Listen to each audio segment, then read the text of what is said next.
Everyone knows there are a ton of Christmas-themed movies. It's a subgenre that people really love. More movies are made about this holiday than any other. One holiday that usually gets forgotten in cinema, though, is Thanksgiving. Honestly, there are only a handful of movies centered around this holiday. My favorite is the 1987 movie, Planes, Trains, and Automobiles, written and directed by John Hughes. It's a great road comedy starring Steve Martin and John Candy. Even if it is your favorite Thanksgiving movie, though, there may be a few things about it that you didn't know. So here are 5 things about Planes, Trains, and Automobiles you may not know. Number 5. Director and writer John Hughes originally wanted Tom Hanks for the role of Neil Page and John Travolta for the role of Del Griffith. Hanks was working on the 1988 movie, Big, so he wasn't available to be in the film.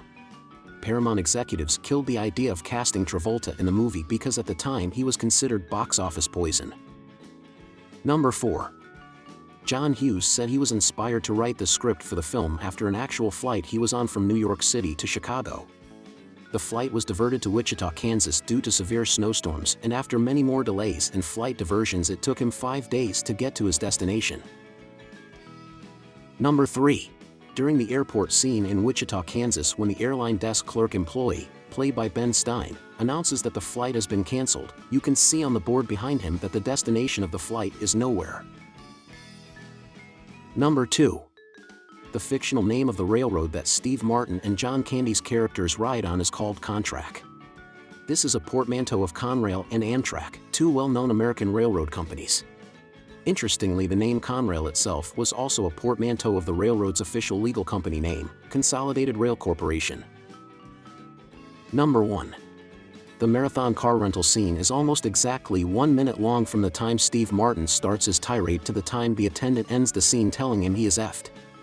In that 60 seconds, the F word is used 19 times. The film most likely would have easily been rated PG or PG-13 by the MPAA if it weren't for this one crass, yet also amazing scene.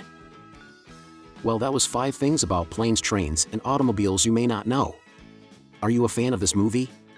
Let me know in the comments, and if you want to see more videos like this, go ahead and subscribe.